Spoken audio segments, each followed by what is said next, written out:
जी मैंने कहा ना तुमसे, मेरी सारी मीटिंग्स कैंसिल कर दो। हाँ हाँ, दिल्ली वाली मीटिंग भी। मैं बहुत ही बड़ी मुसीबत में फंस गया हूँ, मैं घर से बाहर नहीं निकल सकता हूँ। अजीब मुसीबत है, पैसा कम हो तो गरीबी परेशान करती है, और जब पैसे ज्यादा आ जाते हैं तो इनकम टैक्स वाले साथ आते हैं। ये तो अच्छा हुआ मुझे पता चला कि रेड पड़ने वाली है, नहीं तो पता नहीं क्या हो जाता।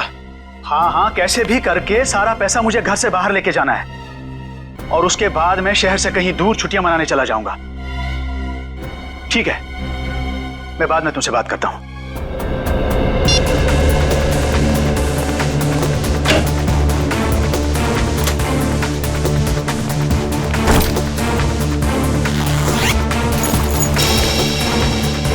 पैसा तो सारा ठीक ठाक ही लग रहा है।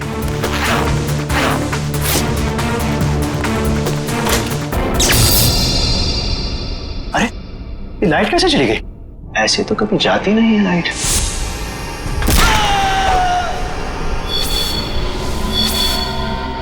कौन हो तुम और क्यों कर रहे हो ये सब?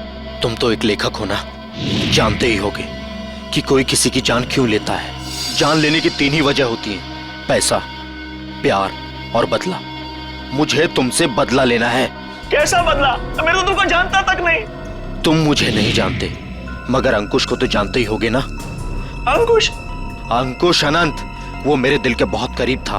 तुमने उसकी जान ली, अब मैं तुम्हारी जान लूंगा। अंकुश आनंद की मौत का बदला? अरे तुम्हारा दिमाग खराब हो गया है क्या? अरे मुझे निकालो यहाँ से। अरे बचाओ, कोई है? अरे कोई बचाओ। कोई नहीं बचाएगा अब तुम्हें। जिस तरह तुमने अंकुश अनंत को तड़पा तड़पा के मारा था, ठीक उसी तरह मैं तुम्हें तड़पा तड़पा के मारूंगा।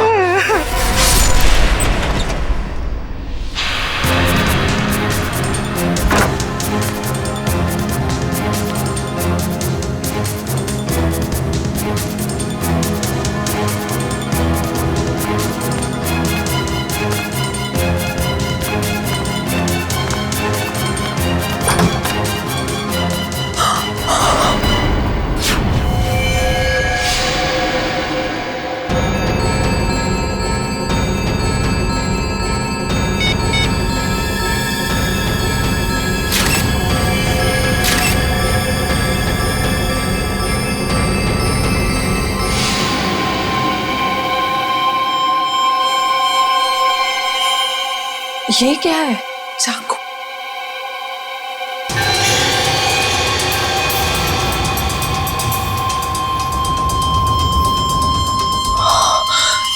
ये क्या किया मैंने? फोटो खींचने के चक्कर में अपनी उंगलियों के निशान चाकू पे छोड़ दिए।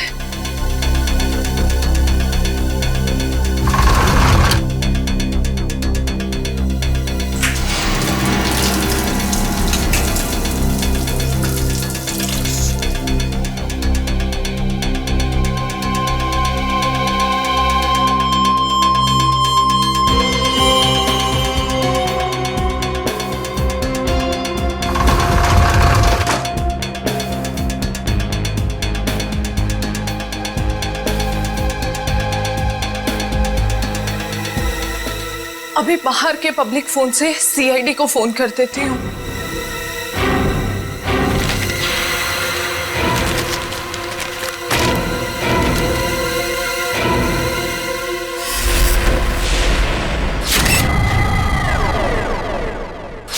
बड़ी बेरहमी से मारा है इसे, गला तो पूरा चीर के रखा है। देखने से लगता है कि खूनी के दिल में इसके लिए बहुत नफरत थी। हाँ, बदला लेने के लिए किया गया खून है ये। वरना ये देखो, एक पैसे को हाथ नहीं लगाया, एक पैसे को भी।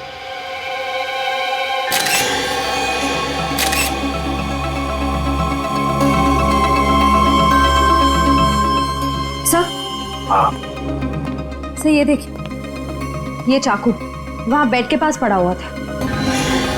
सर, इस चाकू पे तो जरा भी खून नहीं लगा हुआ है, बिल्कुल साफ है। श्रेया, स्प्रे मार के देखो जरा। सर,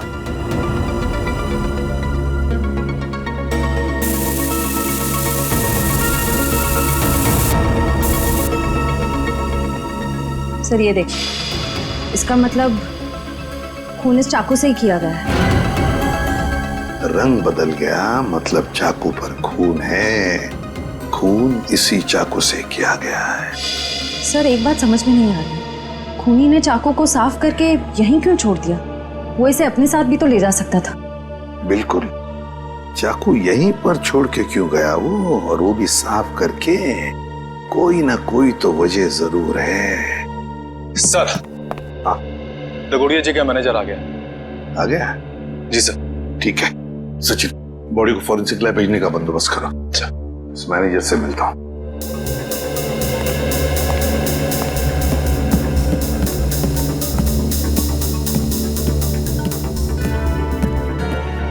सर ये सब कैसे हो गया सर? मुझे यकीन नहीं हो रहा है सर। कल रात को ही तो मेरी दगोड़िया सर से फोन पे बात हुई थी, तब तो सब ठीक था। दगोड़िया जी का किसी के साथ कोई झगड़ा वगड़ा था? कोई दुश्मनी थी? नहीं सर, जहां तक मुझे याद है ऐसा कभी उन्होंने कोई जिक्र नहीं किया। एक लड़की ने हमें फोन किया था, वो कहाँ है? सर लड़की ने? हाँ। नहीं सर, दगोड़िया सर के परिवार में इनके अलावा और कोई नहीं है। दगोड़िया सर अकेले ही थे। तो सर फिर जिस लड़की ने हमें फोन किया था वो कौन थी? सर कहीं वही लड़की खूनी तो नहीं थी?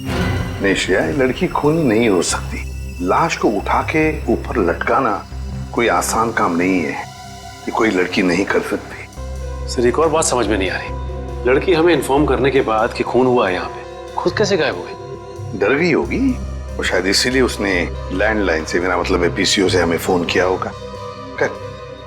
ऊपर जो पैसों से भरी बैग है, क्या जानते हैं आप उस पैसे वाले बैग के बारे में? दरअसल दगोड़िया सर कल काफी परेशान थे। एक्चुअली उन्हें पता चला था कि उनके घर में इनकम टैक्स की रेड पड़ने वाली है, और इसीलिए उन्होंने अपनी सारी मीटिंग्स भी कैंसिल करवा दी थी। अच्छा, तो शायद इसीलिए पैसे ठिकाने लगाने के प्लानिंग में लगे होंगे दगोड़िया जी। और बस उसी वक्त खूनी आ गया और दगोड़िया जी का काम तमाम कर दिया।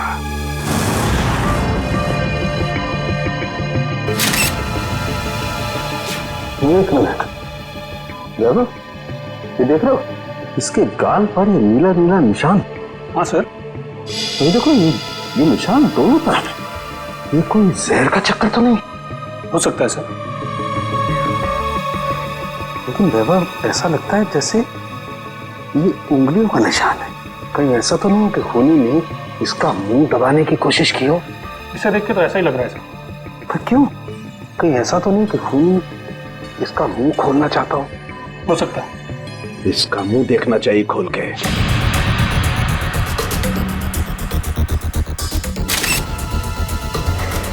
जरा फोर्सत देना।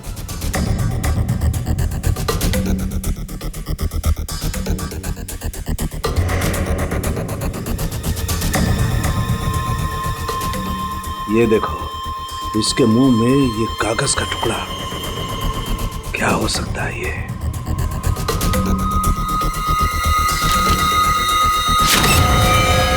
अंकुश आनंद, ये किसका नाम हो सकता है? खूनी अपना नाम लिख करके तो कागज का टुकड़ा इसके मुंह में डालेगा नहीं। नहीं सर। फिर ये चक्कर क्या है? अरे देखो, कागज के दोनों तरफ खून भी लगा हुआ है। साळुंखे, ये कागज तुझे दगोड़िया के मुंह में से मिला? हाँ बॉस, मुझे भी बड़ा ताजुब हुआ। कोई खूनी किसी के मुंह में कागज रख के क्यों जाएगा? सर ये भी तो हो सकता है कि ये कागज खूनी ने उनके मुंह में ना रखा हो, बल्कि उन्होंने खुद मरने से पहले ये कागज खूनी से बचाने के लिए अपने मुंह में खुद ही डाल दिया। हाँ सर, हो सकता है उनकी मौत इस कागज की वजह से ही हुई हो सकता है वो ना चाहते हो कि ये कागज खूनी के हाथ लग जाए, इसीलिए उन्होंने इस कागज को अपने मुंह में छुपा लिया।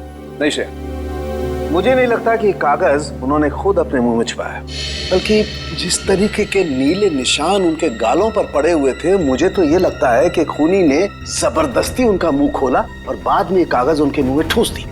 साळुंखे, खून से सने कागज पर लिखा अंकुश आनंद। ये जो खून है, क्या दगोड़िया के मुंह के अंदर कोई चोट के निशान या फिर कोई खून था?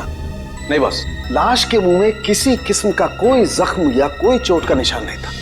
मुझे लगता है कि खूनी ने पहले दगोड़िया साहब को मारा और उसके बाद ये कागज उनके मुंह में रख दिया।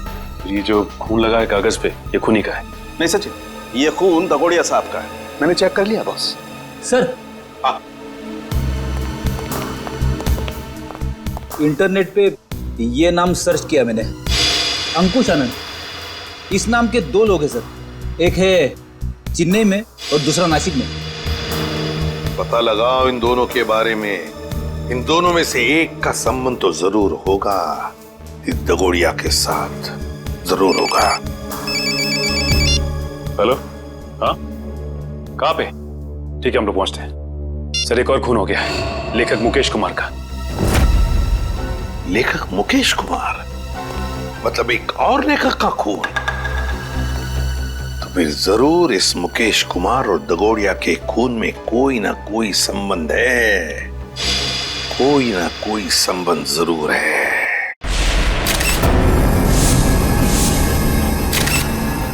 बड़ी बेरहमी से कत्ल किया इसका। सालुंके सर, ये ग्लास बॉक्स एयर टाइट ही है ना?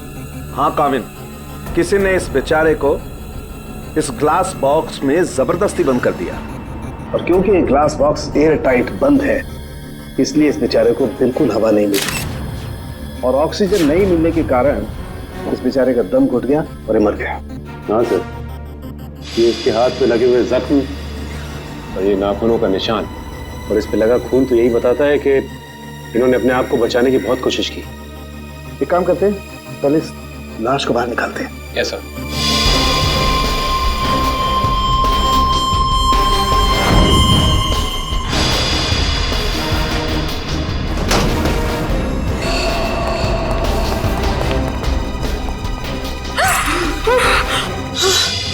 सर, पड़ोसियों को लेकर आया हूँ।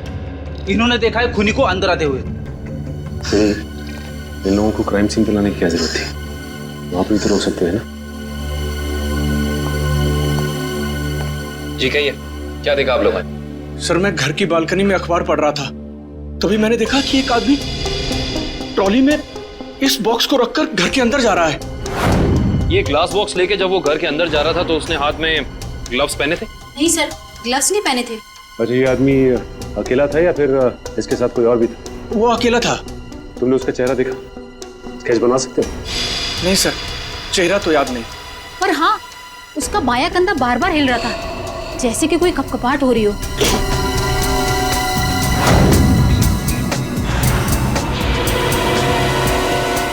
कैविन, यस सर। एक मिनट।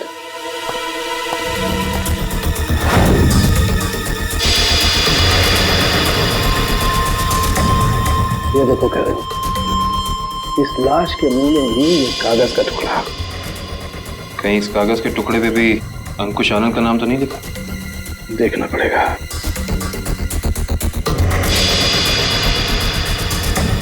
इस पे तो रिजू कालिया लिखा हुआ। रिजू कालिया? ये तो रिजू कालिया इनकी किताब का ही एक किरदार है, और उसकी भी मौत कहानी में बिल्कुल इसी तरह से हुई थी, दम घुटने की वजह से। इसका मतलब ये अंकुश आनंद, ये भी दगोड़िया की किसी किताब का किरदार है, और ये सारा का सारा काम सीरियल किलर का है, तो एक के बाद एक लेखकों को बिल्कुल उसी तरह से मार रहा है जैसे कि लेखक अपनी कहानी में किरदार को मारता है। ऐसे ही लगता है। सालुंके सर, ये ग्लास बॉक्स पे कोई फिंगरप्रिंट्स मिले अभी तक कि नहीं? अभी कागज ढूंढा यार, फिंगरप्रिंट्स अभी ढूंढना बाकी है।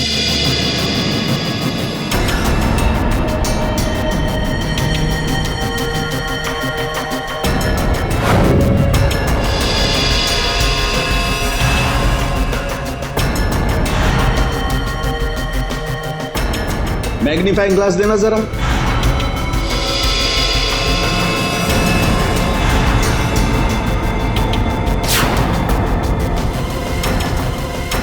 ये कैसे निशान है?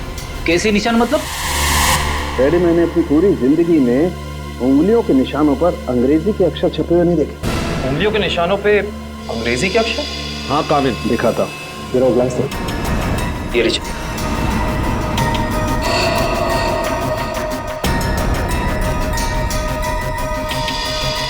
ERIUN, देखो क्या चक्कर हो सकता है? पड़ोसी भी कह रहा था, ये ग्लास बॉक्स लेकर जो इंसान यहाँ आया था उसने ग्लव्स नहीं पहने थे। इसका मतलब ये अनोखे उंगलियों के निशान उसी इंसान के हैं। उंगलियों पे छपे हुए अक्षर? सालुंके साहब, ये कैसे मुमकिन है? मुमकिन है फ्रेडी, बॉडी मॉडिफिकेशन के जरिए मुमकिन है। लेकिन सालुंके साहब, अगर खूनी एक एक कदम फूक फूक के रख रहा है तो फिर उसने हैंड ग्लोव्स ना पहनने की गलती कैसे की? क्योंकि ये गलती नहीं है, बल्कि जानबूझ के किया गया है। ये सीरियल किलर अपने हर खून पे अपना सिग्नेचर छोड़ रहा है, इन अनोखे उंगलियों के निशान के जरिए। हाँ, और इस तरह के निशान हर आदमी अपनी उंगलियों पर बनवा भी नहीं सकता। और इस तरीके के निशान हर जगह बन भी नहीं सकते। इस शहर में ऐसे बहुत कम टैटू पार्लर हैं जहां इस तरीके का बॉडी मॉडिफिकेशन होता हो, बहुत कम।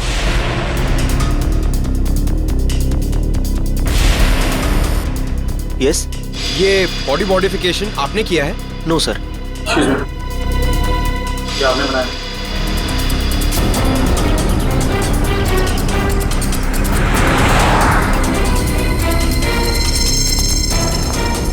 अभी बिजी हूं मैं, बाद में आना। हम भी बहुत बिजी रहने वाले लोग हैं, बाद में आने का वक्त नहीं है हमारे पास। बिना अपॉइंटमेंट के आ रहे हो? मैं तुम्हारा टैटू नहीं बनाऊंगा। सीआईडी शिवा, बाद में आना। क्या हुआ सर? मैंने कुछ किया क्या? शहर में कुछ खून हो रहे हैं। खून? किताब लिखने वाले लेखकों के। लेखकों के? पर मैं तो टैटू आर्टिस्ट हूं सर, मेरा क्या लेना देना इससे? हो सकता है कुछ लेना देना हो। मैं समझा नहीं सर। बॉडी मॉडिफिकेशन भी करते हो ना तुम? जी हाँ सर, मेरे पास लाइसेंस भी है, मैं दिखाता हूँ। कोई जरूरत नहीं, ये फोटो ध्यान से देखो। ये त्रिकोण वाली कलाकारी तुमने दिखाई थी किसी के हाथ पे? जी हाँ सर, मैंने की थी, पर मुझे नहीं पता था कि ये किलर होगा सर। पता है हमें, डरो मत। हाँ, लेकिन इस इंसान की कोई ना कोई डिटेल तो जरूर होगी तुम्हारे पास, है ना? जी हाँ सर, मैं 1 मिनट में लेके आता हूँ सर। जी हाँ सर, देखिए सर, त्रिकोण अनुकरण नाम है इसका। त्रिकोण अनुकरण? ये किसी आदमी का नाम है या किसी एनजीओ का?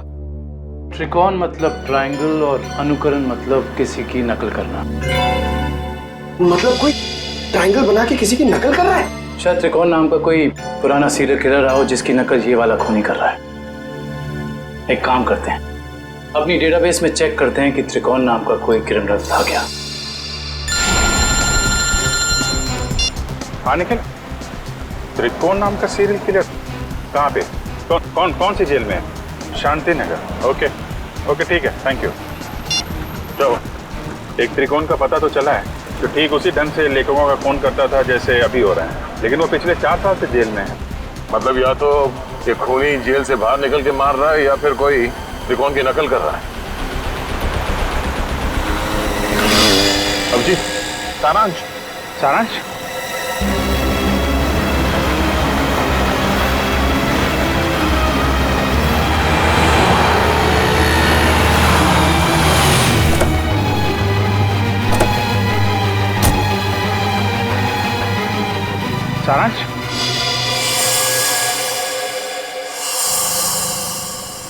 नहीं अंकल, मैं तो अभिषेक हूँ। माफ करना, हम इसे कोई और समझ बैठे। सर 15 दिन हो गए, अखबार, न्यूज़पेपर्स, हर जगह कोशिश कर ली, मगर सारांश हमें मिला ही नहीं सर। मिलेगा पंकज, जरूर मिलेगा। मेरा दिल बोल रहा है सारांश हमें जरूर मिलेगा। सर, ये लोग सीआईडी से हैं। आइए सर, मैं आप ही लोगों का इंतजार कर रहा था। त्रिकोण से मिल सकते हैं हम लोग? हाँ, क्यों नहीं। पर सर, मुझे नहीं लगता कि त्रिकोण ये सारे खून कर रहा है, क्योंकि इस जेल से बाहर निकलना बिल्कुल ही नामुमकिन है। अच्छा, इस त्रिकोण का स्वभाव कैसा है अभी यहाँ इस जेल में? हिंसक और खतरनाक ही है या? नहीं सर, ऐसा बिल्कुल भी नहीं है। वो तो बहुत ही शांत और सुलझा हुआ है। मैं तो खुद चाह रहा था कि सरकार से अपील करूं कि उसकी सजा माफ कर दी जाए। अब ये कोई संयोग तो नहीं हो सकता कि कोई उसकी नकल करके खून कर रहा है? हाल ही में कोई आया था उससे जेल में मिलने के लिए? नहीं सर, आप तो जानते हैं कि वो स्पेशल सेल में है, और स्पेशल सेल में बाहर वाला तो क्या, कोई जेल का कैदी भी उससे नहीं मिल सकता। चलिए जरा मिल लेते हैं।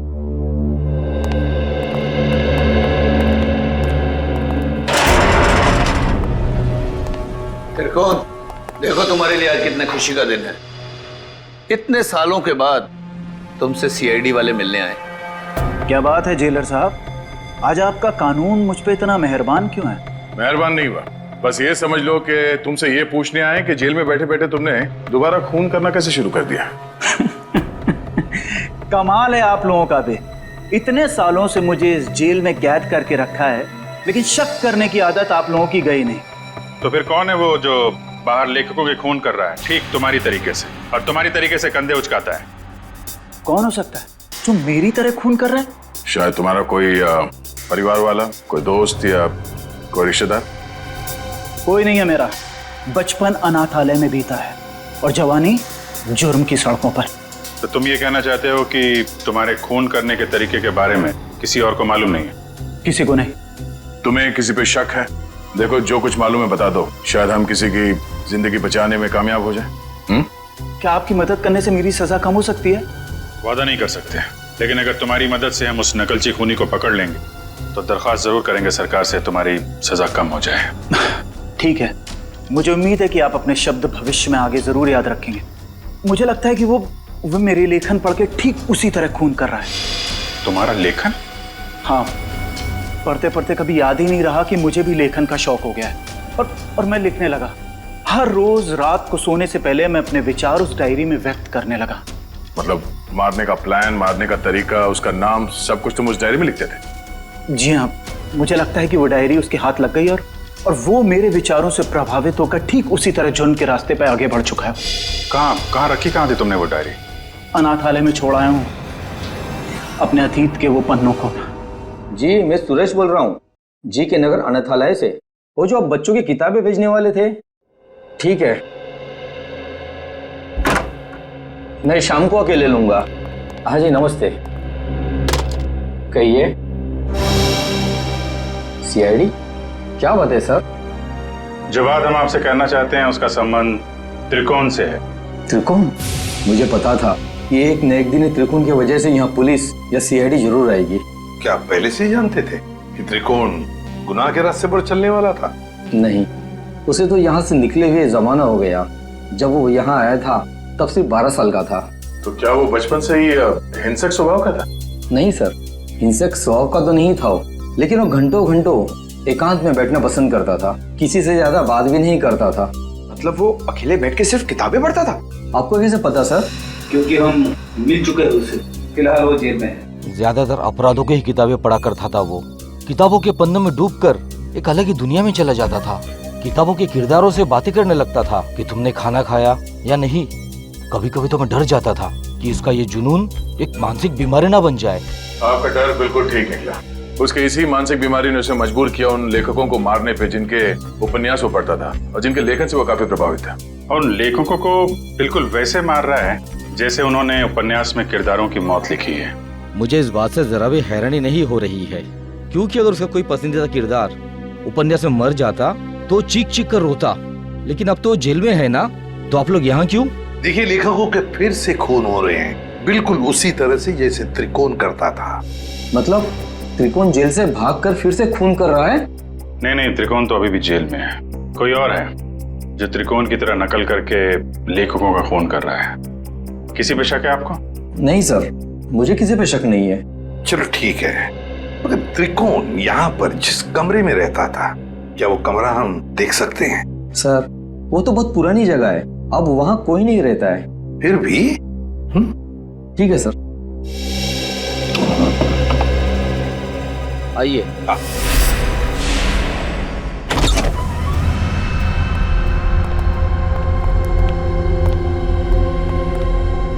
तो ये है त्रिकोण का कमरा। मैनेजर साहब, त्रिकोण के पास एक डायरी हुआ करती थी, कुछ जानते हो उस डायरी के बारे में? नहीं सर, हमें तो ऐसी कोई डायरी नहीं मिली। वैसे आप देख सकते हैं सर, यहाँ पे कुछ पुरानी किताबें पड़ी है, शायद उसमें हो।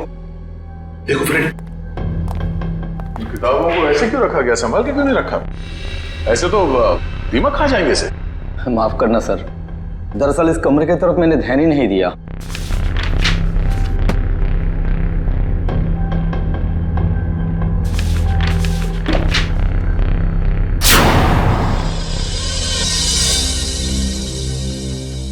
सर, डायरी तो दिख नहीं रही। लेकिन मुझे कुछ दिख रहा है सर। क्या? सर, ये ईंट देखिए दीवार पे, बिल्कुल अलग है। पूरी दीवार में जितनी ईंट है उससे अलग है। दया, जरा देख लो। सर, वो केस याद है ना आपको? दीवार से लाशें निकलने वाला केस, कहीं इस केस में भी ऐसा ही कुछ? डायरी ढूंढ रहे हम, समझे? लाशें नहीं।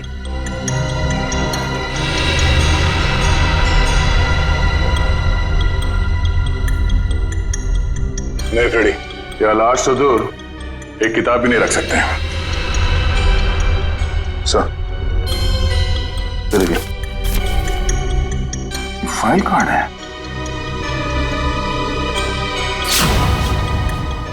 हाँ, त्रिकोण। मतलब वो नकलची खूनी डायरी निकाल के ले गया। अभिजीत, ये जरूर त्रिकोण के डायरी का कवर है। मतलब यहाँ जो भी आया था वो जानता था कि त्रिकोण ने अपनी डायरी कहाँ छुपा के रखी है। ये यहाँ त्रिकोण के बाद में कोई रहता था? हाँ सर, एक लड़का रहा करता था, सुंदर नाम था उसका। ये सुंदर बाद में भी कभी आया था यहाँ इस कमरे में? हाँ सर, आया था। महीने भर पहले वो मुझसे मिलने आया था और कुछ दिन यहाँ रहा भी हो, अपनी पुरानी यादें ताजा करने के लिए। अच्छा, सुंदर। सुंदर का पता तो होगा ना आपके पास?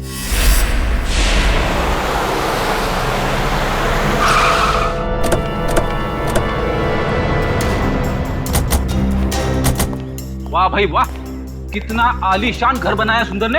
अंदर चल के देखते हैं और क्या क्या आलीशान राज छिपा रखे हैं सुंदर ने। दरवाजा तो खुला हुआ है, कहीं भाग तो नहीं गया सुंदर? लगता है कुछ गड़बड़ है। सुंदर! ओह माय गॉड, वो देखो।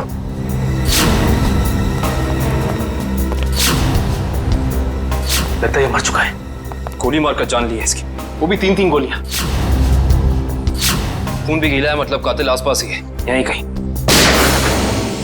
गोली चलने की आवाज इस तरफ से, चल देखते हैं।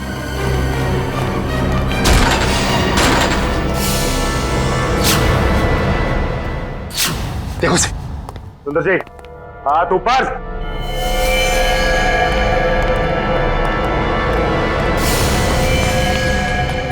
माय गॉड, खूनी बाहर है। दिव्या, विक्रम, पकड़ो उसे। लगता है ये हमें कुछ बताना चाहते हैं। हाँ कवित,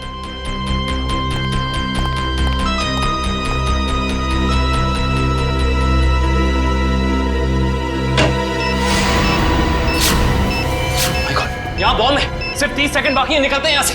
चलो चलो जल्दी, चलिए जल्दी। मैं मेरी मीना को ऐसा छोड़ के नहीं जा सकता। मीना, मीना, अरे रुक जा, मर जाएगा।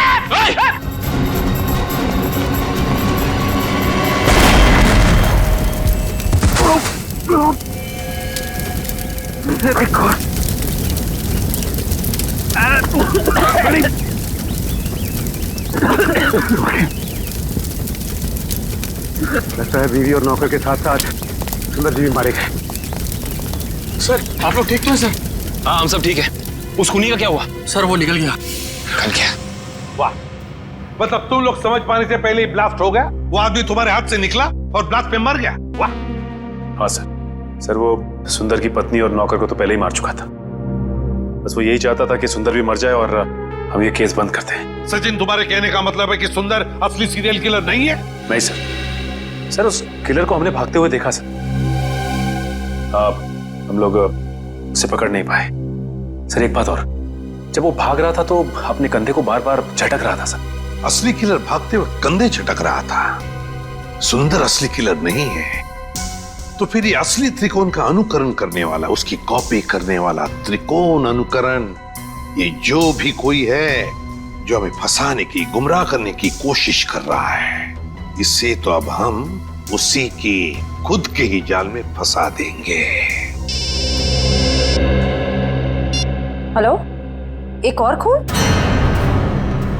लेखक कुशल। ठीक है माता। लेखक कुशल का खून? ये त्रिकोण अनुकरण तो खून पे खून किए जा रहा है। लेकिन सर, ये त्रिकोण अनुकरण एक के बाद एक लेखकों को ही क्यों मार रहा है? वही तो फ्रेडी, वही तो। 3-3 लेखकों को मार चुका है ये त्रिकोण अनुकरण। जरूर इसके पीछे कोई ना कोई राज है, कोई ना कोई राज है जो असली त्रिकोण हमसे छुपा रहा है। सुंदर बॉम्ब ब्लास्ट में मारा गया? हाँ, और उसके बाद एक और लेखक कुशल का भी खून हो गया। अभी तो आप कह रहे थे कि सुंदर ही वो नकलची खूनी है। अगर सुंदर मारा गया तो फिर कुशल को किसने मारा? बंद करो ये ड्रामा, समझे? सुंदर के घर के बाहर जो मुजरिम भाग रहा था वो भी अपने कंधे को वैसे ही झटक रहा है जैसे तू झटक रहा है। अब ये बताओ कि तुम इस जेल से बाहर जाते कैसे हो? हाँ? राज क्या है इसके पीछे? साहब कैसी बातें करते हैं आप? हैं आम जेल से कैदी का भागना इतना मुश्किल है, तो फिर आपको लगता है कि मैं इस खास जेल से इतनी पहरेदारी होने के बावजूद भाग सकता हूँ? तुम्हारे अनाथालय वाले कमरे में सुंदर के अलावा कोई और नहीं रहा था, तो वो डायरी किसी और ने कैसे पढ़ी? किसी ने वो डायरी पढ़ी या नहीं पढ़ी ये मुझे नहीं मालूम है, लेकिन मेरी डायरी में अगला नाम उस कुशल का था जिसे मैं मारना चाहता था। मतलब उस लिस्ट में किस किस के नाम है तुम्हें अभी भी याद है? जी मेरे पास लिस्ट है, आप चाहें तो मैं उसकी एक कॉपी दे सकता हूँ।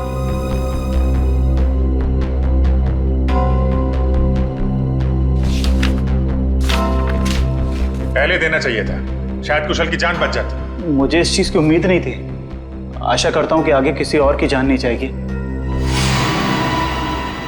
दीपक, आखिरी नाम दीपक का है। खून किया है तुमने, खून। मैंने किसी का खून नहीं किया, मैं तो एक मामूली सा लेखक हूँ। शेखर? भूल गए शेखर को? कौन शेखर? मैं किसी शेखर को नहीं जानता। तुम्हारी किताब खूनी मंजिल का किरदार शेखर। अरे पागल हो गया क्या? वो कोई असली में शेखर इंसान थोड़ी ना है, वो तो मेरी कहानी का एक कैरेक्टर है, मेरा पात्र है वो। चल राइटर साहब, आपको थोड़ा सेंसिटिव होना चाहिए। आप इस तरह जल्दी करेंगे तो कैसे चलेगा? हाँ, अब आप भी जरा इस दर्द को महसूस करिए।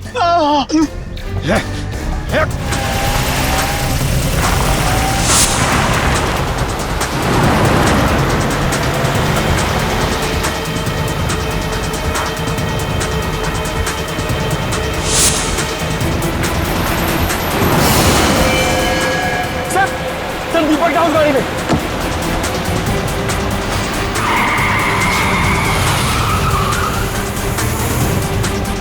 उसमें? हाँ सर।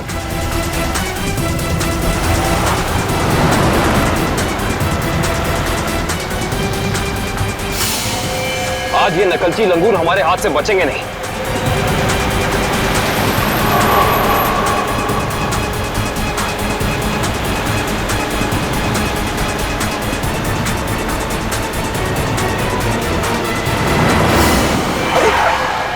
ये कौन आ गया? कोई शराबी होगा सर, इसकी वजह से हमारा खून ही हाथ से निकल जाएगा।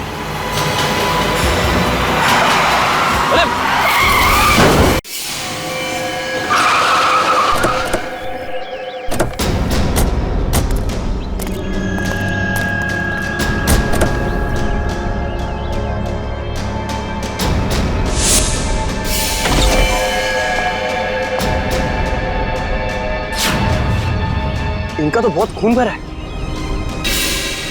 सर वो फोटोज कैसी है? फोटोज? एक सेकंड।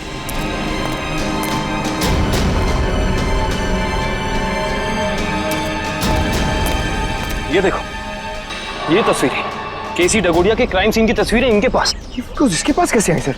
ये कोई जर्नलिस्ट या रिपोर्टर तो नहीं? जर्नलिस्ट को तो वहां अंदर आना अलाउ नहीं किया था। सर इसका मतलब ये हमारे पहुंचने से पहले वहां पहुंच गई थी।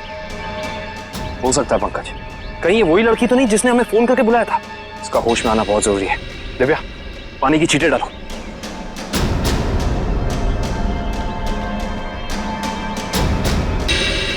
मैडम आप ठीक तो हैं? आप ठीक तो है ना? हाँ मैं ठीक हूँ। हम लोग सीआईडी से हैं। ये तस्वीरें आपके पास कहाँ से आई? देखिए मैडम, जो भी आपको पता है हमें सब साफ साफ बता दीजिए, वरना इन लेखकों के खून में आप फंस जाएंगे। देखिए सर, मैं तो डगोरिया साहब की असिस्टेंट हूँ। वो मेरी मदद कर रहे थे मेरा पहला क्राइम नॉवल लिखने में, लेकिन उस दिन जब मैं उनके यहाँ पहुंची तो उनका खून हो चुका था। फिर मेरे दिमाग में एक आइडिया आया, मैंने सोचा कि क्यों ना मैं इस पे एक नॉवल लिखूं। बस इसीलिए मैं आप लोगों का पीछा कर रही थी, ये जानने के लिए कि आप लोग कातिल को कैसे पकड़ेंगे। आप हमारा पीछा कर रही थी, इसका मतलब आप जानती थी कि हम कौन हैं। हाँ। अपनी नॉवल में ये भी लिख देना कि तुम्हारी वजह से खूनी हमारे हाथ से निकल गया। देखिए सर, मुझे माफ कर दीजिएगा, मैंने ये सब जानबूझ के नहीं किया। वो मेरी गाड़ी का ब्रेक अचानक फेल हो गया था, इसीलिए। सुनिए, अगर आपकी इस गलती की वजह से दीपक को अपनी जान गंवानी पड़ी ना, तो ये कानून आपको कभी माफ नहीं करेगा।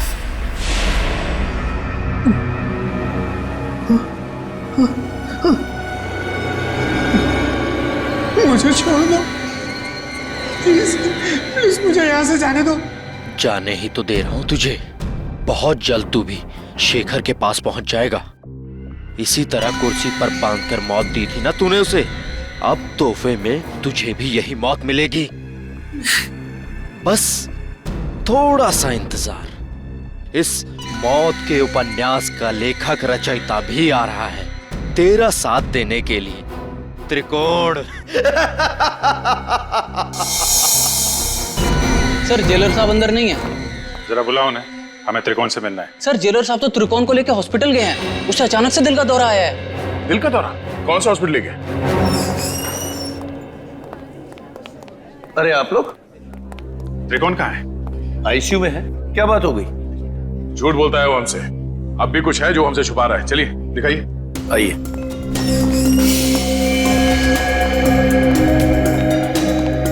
कहाँ है ये त्रिकोण? कहाँ है?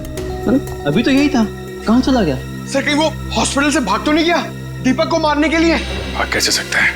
यहाँ कौन था? कौन वार्ड बॉय था यहाँ पे? सर मकरंद था। ये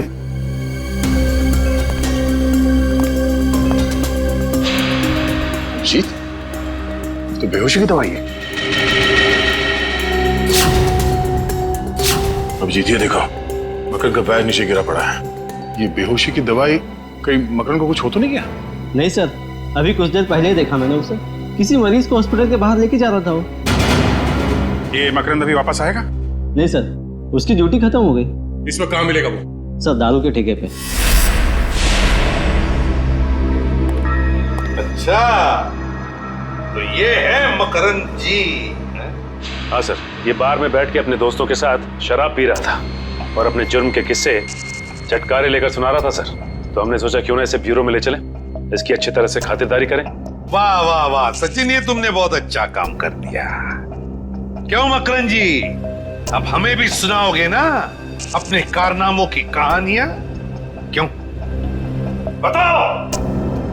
साहब मुझे 1 लाख रुपए दिए गए थे उस मरीज को अपने वार्ड से बाहर लाकर गाड़ी में बिठाने के लिए। क्या? हाँ साहब। 1 लाख रुपए के लिए अपने आप को बेच दिया तुमने? किसने दिए थे पैसे तुम्हें? साहब ये मत पूछिए, अगर उसे पता चला कि मैंने उसका नाम बता दिया तो वो मुझे। अच्छा, तो तुम्हें क्या लगा हम तुम्हें ऐसे ही छोड़ेंगे? और खातिरदारी करेंगे हम तुम्हारी, ऐसी खातिरदारी कि जिंदगी भर याद रखोगे। क्यों सचिन? बिल्कुल सर। अरे नहीं साहब, इसकी क्या जरूरत है, मैं बताता हूँ ना साहब, बताता हूँ मैं। फिर बताओ जल्दी। ढूंढो इस घर को अच्छी तरह से ढूंढो। देखो कहीं छुप कर बैठा है क्या? कोई ना कोई सुराग तो जरूर मिलेगा।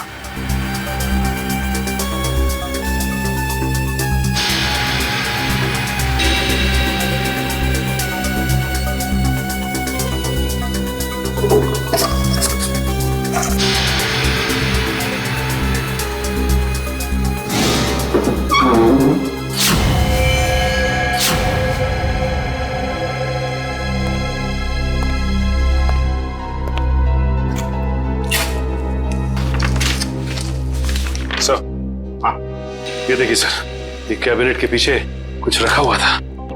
कागज है? हाँ सर, पेपर्स ही है। डायरी के पन्ने हैं? अरे ये तो त्रिकोण की डायरी के पन्ने हैं।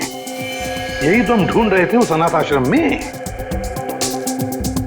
My God. क्या हुआ सर? श्रेया, इसमें लिखा है कि दीपक वो आखिरी लेखक है, दीपक जिसकी वो जान लेना चाहता है। इसका मतलब दीपक की जान को खतरा है? सिर्फ दीपक की जान को ही नहीं, उसके अपनी जान को भी। क्योंकि दीपक को मारने के बाद लगता है उसकी जिंदगी का मकसद पूरा होता है और फिर वो अपनी जान खत्म करना चाहता है। मतलब सर इस नकलची खूनी ने त्रिकोण को सिर्फ इसलिए अगवा किया हॉस्पिटल से ताकि वो उसे मार सके, और फिर वो उन दोनों को वहीं पे मारेगा सचिन, वहीं पे मारेगा जहां से लेखन शुरू हुआ है, उस अनाथ आश्रम में, उस अनाथ आश्रम के कमरे में। ये ठीक नहीं है, इसका अंजाम बहुत बुरा होगा। तुम्हें अंजाम की फिक्र कब से होने लगी त्रिकोण? और ये सारा खेल तो तुमने ही रचा था। मैं तो बस इसे इसकी मंजिल तक पहुंचा रहा हूँ। मुझे अपने द्वारा रचे इस गुनाह की गहराई का अंदाजा हो गया है। हम दोनों को मारकर भी तुम्हें वो शांति नहीं मिल सकती जिसके लिए मैंने इतने खून किए।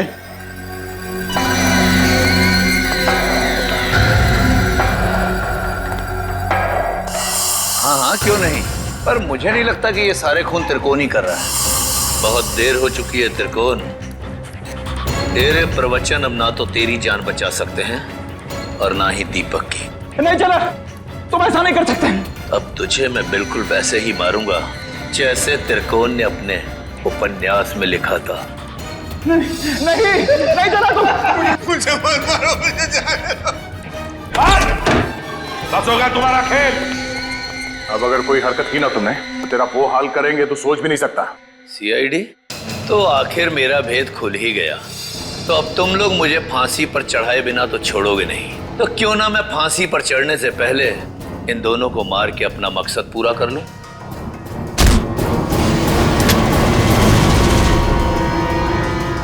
जेलर साहब उर्फ त्रिकोण अनुकरण बहुत झोंक लिया दुनिया की आंखों में धूल। आगे की कहानी हम तुमसे ही सुनेंगे। बताओ जल्दी, क्यों मारा तुमने? मैं जानता था मेरे लेखन में वही आकर्षण है, वही शक्ति है जो उन लेखकों के लेखन में थी जिनका मैंने खून किया। और इसीलिए त्रिकोण ने मुझे इसके अनाथालय भेजा ताकि इसकी डायरी के बहाने मैं इसका लेखन पढ़ सकूं और इसका फैन हो जाऊं, और ऐसा फैन हो जाऊं कि ये मुझसे जो चाहे वो करवा सके। जेलर साहब को फैन बनाने का मेरा सिर्फ और सिर्फ एक ही इरादा था, ताकि मैं अपनी सजा कम करा सकूं। इसलिए मैंने अपने हिसाब से इन्हें खून करने पर मजबूर किया ताकि मैं आप लोगों की मदद से सुंदर को पकड़वा सकूं और अपनी सजा कम करा सकूं। और सुंदर को बलि का बकरा बनाने के बाद मुझे इस बात का अंदेशा हुआ कि त्रिकोण का सपना कभी पूरा नहीं होगा। इसके लिए कुशल, दीपक और त्रिकोण की जान लेना भी जरूरी है। तो मैंने त्रिकोण के खाने में एक दवा मिला दी जिससे इसको दिल का दौरा पड़े, और फिर मैं इसे अस्पताल से अगवा करके इसको इसकी मंजिल तक पहुंचा सकूं। अगर सीआईडी को सुंदर की लाश मिल गई तो शायद वो सीरियल किलर को ढूंढना बंद कर दें, मगर फिर त्रिकोण के उस सपने का क्या होगा? उन सब लेखकों को मार के मोक्ष प्राप्त करने का सपना? नहीं, मैं पूरा करूंगा त्रिकोण का वो सपना। मैं त्रिकोण को गुमराह होने नहीं दे सकता।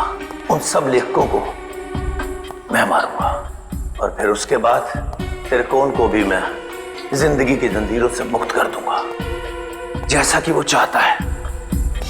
सुंदर के मरने के बाद आप लोग कुशल की मौत की खबर लेकर आए तो मैं समझ गया ये जेलर किसी को नहीं छोड़ेगा, एक एक करके सबको मार देगा और अंत में मुझे मार देगा। तो और क्या करता? तुम्हारे लेखन में कशिश इतनी है। फिर मैं समझ गया अगर मुझे बचना है तो उसका सिर्फ एक ही रास्ता है, सीआईडी को तुम तक पहुंचाना, दीपक के घर। वाह रे वाह, कानून का रखवाला, वाह। और ऐसा घिनौना काम, एक मुजरिम का साथ दिया तुमने। मैं जानता था कि सीआईडी कभी ना कभी पूरा सच जान लेगी, मगर मैं क्या करता? इसके लेखन के आगे मैं बेबस हो गया था और इसके शब्दों के माया जाल में मैं एक खूनी बन गया, एक सीरियल किलर। चुप! बकवास, बकवास है सब। तुम दोनों ने मिलकर कितने सारे मासूम लोगों की जानें ली। तुम्हें तो जीने का कोई हक ही नहीं। कानून तो तुम दोनों को फांसी ही देगी, फांसी।